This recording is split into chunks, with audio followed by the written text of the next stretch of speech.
Alhamdulillah, kita bersyukur pada Allah Subhanahu wa taala dengan limpah kurnianya, rahmatnya.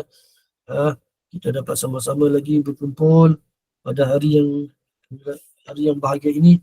Semoga Allah Subhanahu wa taala merahmati kita semua. Hadirin yang dirahmati Allah sekalian. Pada minggu lepas kita telah membicarakan tentang manhaj Ahli Sunnah wal Jamaah. Jalan Ahli Sunnah wal Jamaah yang mana telah kita amalkan sekian lama sehingga ke hari ini, tanpa diganggu gugat. Semoga Allah Subhanahu wa taala melindungi kita daripada sembarang pecahan-pecahan manhaj yang lain selain daripada manhaj sunnah ahli sunnah wal jamaah. Hadirin yang dirahmati Allah sekalian. Sebuah hadis daripada Rasulullah sallallahu alaihi wasallam yang mana sabda Rasulullah sallallahu alaihi wasallam, ayyuhan nas iyyakum wal ghuluw fid din fa innama ahlaka man kana qablakum al ghuluw fid din. Yang bermaksud,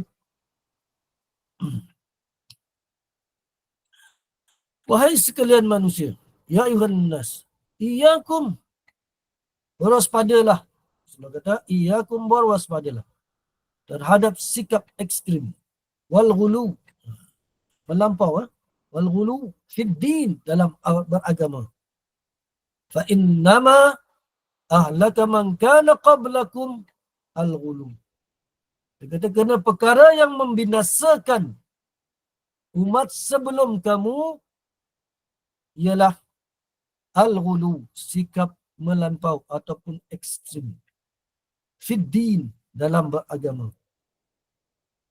Tuan-tuan hadirin yang dirahmati Allah sekalian, apakah makna penjelasan daripada hadis ini yang kita nampak tadi tentang al-ghulu? Ghulu ni apa? Ghulu, alif lam ghin waw, al-ghulu. Ghulu ni bermaksud melampaui batas, ekstrema, melampau. Dalam konteks ini Nabi SAW memperingatkan kita umat Islam supaya kita ni tidak terjebak dalam sikap beragama yang berlebihan, yang tidak sesuai dengan ajaran Islam yang sebenarnya. Jadi terdapat beberapa penting yang kita perlu fahami.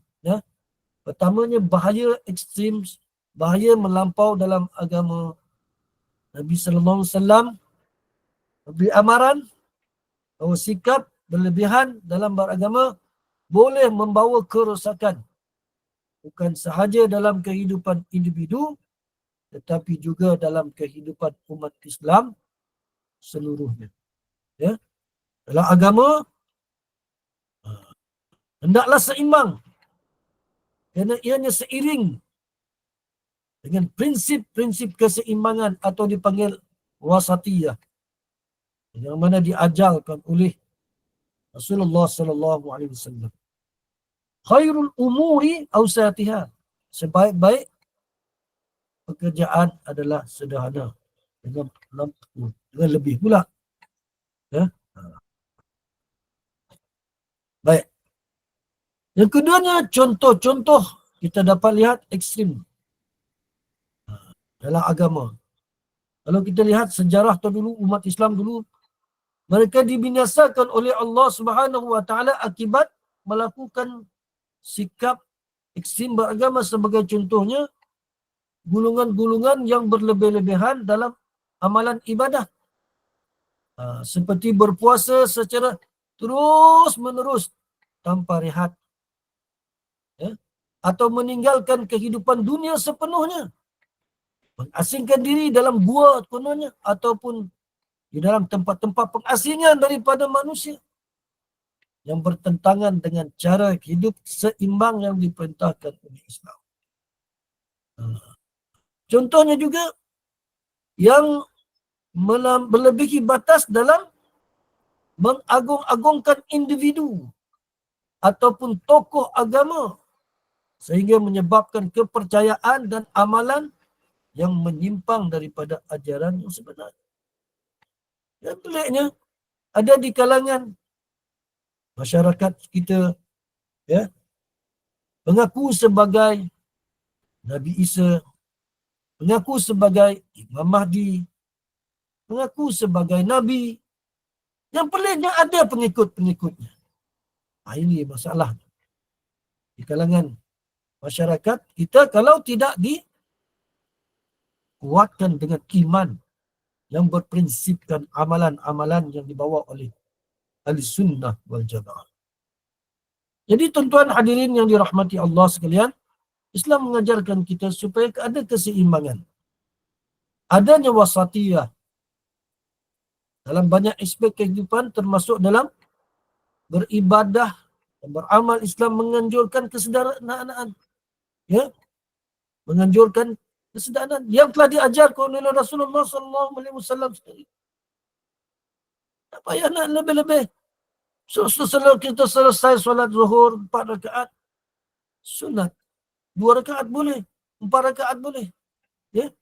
Tetapi kita mengikut sunnah, itulah yang penting.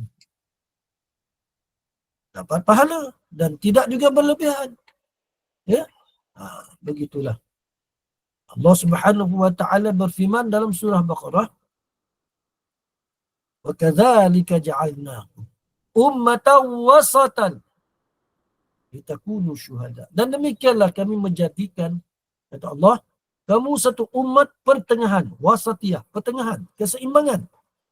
Menunjukkan bahawa umat Islam itu harus menjadi contoh kepada umat lain dengan cara hidup yang seimbang. Walaupun dalam hidup moden sekarang, supaya tidak ada ekstrim, tidak ada melampaui batas ataupun sebagai pelampau. Tuan hadirin yang dirahmati Allah sekalian, ya, inilah akibat ekstrim. Apa dah akibatnya ekstrim ni? Boleh merosakkan hubungan sesama manusia, sesama komuniti kita. Boleh dapat membentukkan pemikiran kita tertutup, dia tidak mau terima pikiran orang. Jadi tuan-tuan hadirin yang dirahmati sekalian, semoga pencerahan ini mendapat perhatian kita semua, ya. Dari hadis yang baca tadi, memberi ingatan, memberi penting daripada mengenai perlunya umat Islam. Sebelumnya kita ni menjaga keseimbangan dalam agama, berbuat baik serta memperbaiki ibadah kalau ada kekurangan, tidak berlebihan, dan berkeyakinan bahawasanya sekiranya kita melakukan luar daripada konteks ahli sunnah wal jamaah ataupun luar daripada tuntutan syariah yang sebenar dalam agama, maka ini sangatlah membahayakan kita. Semoga kita jadi orang yang berilmu, dapat menyeimbangkan mana yang baik, mana yang buruk, mana yang betul, mana yang salah, mana yang zahir, mana yang batin, mana yang batil, mana yang sebenarnya. Semoga kita tidak terjebak dengan perkara tersebut, dengan perkara yang baik, insya-Allah kita diberi pemeliharaan dan perlindungan keselamatan dunia dan akhirat. Wallahu a'lam bishawab. Sekadar itu saja untuk pagi ini, mudah-mudahan manfaat bagi kita semua. Saya serahkan kembali kepada Puan Amirah Syuhana binti Amran tadi. InsyaAllah, tabarakallah, alhamdulillah, barakallahu fikum, jazakumullah khairan jazak Fadil Ustaz Zaidi bin Haji Edward yang telah memimpin bacaan Yasin, surah Al-Kahfi, doa dan juga tazkirah daripada hadis Nabi sallallahu alaihi wasallam. Mudah-mudahan kita sama-sama dapat manfaat. Mudah-mudahan apa yang kita hajatkan, doakan hari ini dimakbulkan oleh Allah Subhanahu wa taala. Terima kasih kepada tim Gemma Nur Iman, sahabat-sahabat pencinta ilmu yang telah mengimarahkan kuliah subuh pada pagi ini. Jutaan terima kasih kepada penginfak yang sentiasa istiqamah berinfak di tabung Gemma Nur Iman. Semoga Allah membalasnya dengan kebaikan yang banyak dan Allah kurniakan kesihatan yang baik. Amin ya rabbal alamin.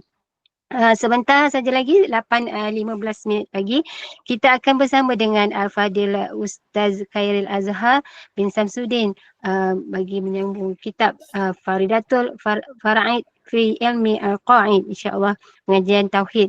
Kepada jemaah yang mempunyai urusan, didoakan semoga Allah pemudahkan segala urusan, dan buat jemaah yang berkelapangan boleh terus bersama-sama dengan Gemenur Iman. Ada mata, pandanglah keindahan. Ada mulut, berbudilah pertuturan. Ada hati, berilah kesayangan.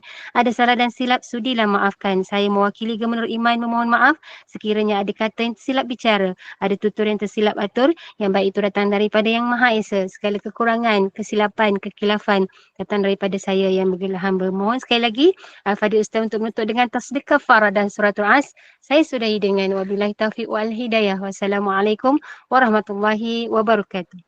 Salam.